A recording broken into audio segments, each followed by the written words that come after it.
"I can't," Odenigbo said. "I can't cast pillars with human beings inside them." In the town of Owerri, there lived a man called Mazi Peter, but almost everyone called him Odenigbo. He was a kind man who loved God and worked very hard. He was strong and casted pillars for people building houses. That was how he made money to feed his family. Odenigbo had a beautiful wife who prayed with him every day. They had 2 children who made him laugh and sing. He loved his family very much and they loved him too. But when business was slow, they prayed and believed things would get better. So, one month, work became very slow. Odenigbo would go to the shop every morning, sit all day and return home with empty hands. But he never gave up. He kept trusting God. He knew that some days in business are sweet and some days can also be bitter. But he believed that the bitter ones would pass. One afternoon, while he sat in his quiet shop, 2 big men walked in. They were so tall and strong, like trees that couldn't bend.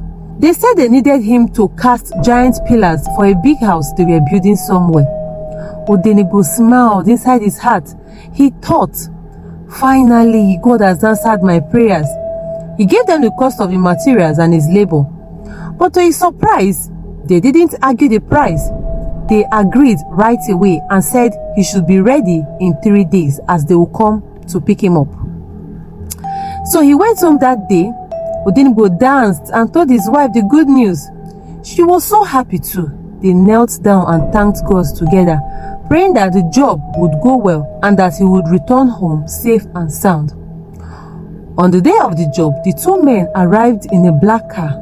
Odenigbo carried his tools and materials and followed them into the car. As they drove, he looked out the window, thinking of his beautiful wife and kids. He would be gone for 3 days. He already missed them. Suddenly, something strange happened. One of the men sitting behind him pulled a black cloth and covered Odenigbo's eyes. "Please, please, what is this?" he cried. "Please don't hurt me. I am just a poor man trying to feed my family." "We won't hurt you," one man said. "We just don't want you to know the road to the house." Odenigbo's heart beat fast. He didn't trust their words, but he stayed quiet, praying in his heart, "God, please help me." After a long drive, the car stopped. They pulled off the clothes from his eyes.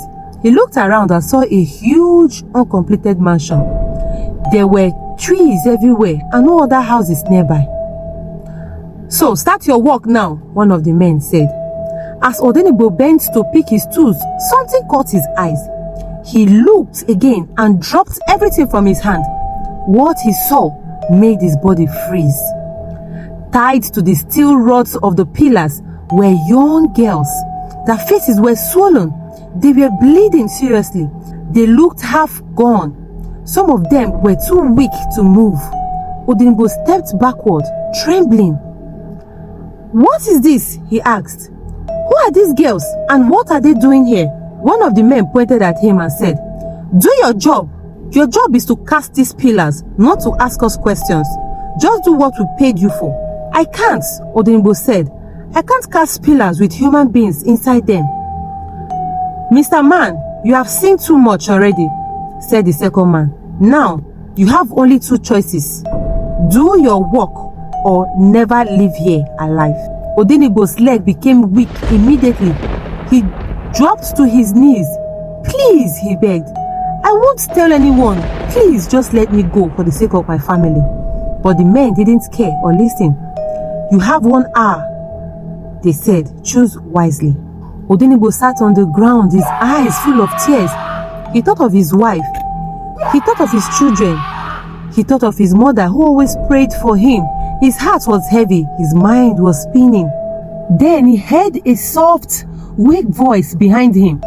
It was one of the girls, whispering. "Please, sir," she said. "Please don't do this. Give us one more chance to live.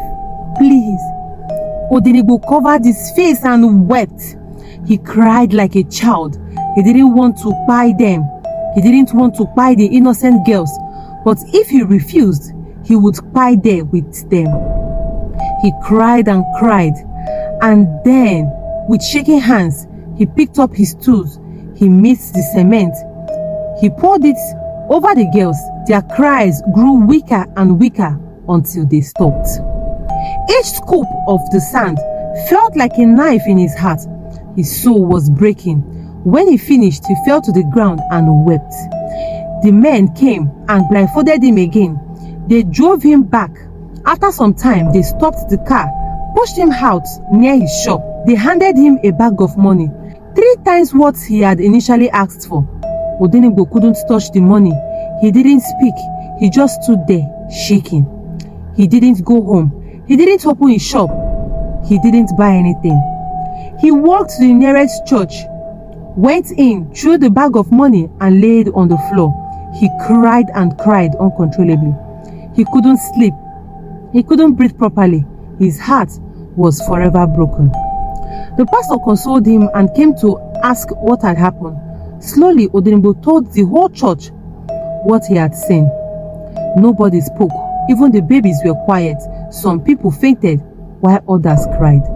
Odenigbo stood up and faced the young girls in the church. "Please," he said, with tears in his eyes, "don't chase after the things of this world, for it is vanity. Don't follow friends who promise you gold and diamonds. Try to learn a handwork and stay close to God. Obey your parents and live a decent life." The church clapped for him, but he didn't smile. He walked away, slow and quiet, still with a heavy heart. From that day, he stopped casting pillars. He never took another job of pillar casting. He learned another job and he spent every day praying and warning others. And so, the story of Odenigbo, the pillar caster, was told all over Owerri. Mothers told it to their daughters, pastors preached it in churches, and children whispered it to each other before bed. Because sometimes, even a job that looks like a blessing can turn into a terrible curse. Thanks for watching, and don't forget to share, like and comment. And if you want more powerful and interesting story, why not just run to my YouTube channel and subscribe to my channel. There you will find amazing stories you will love.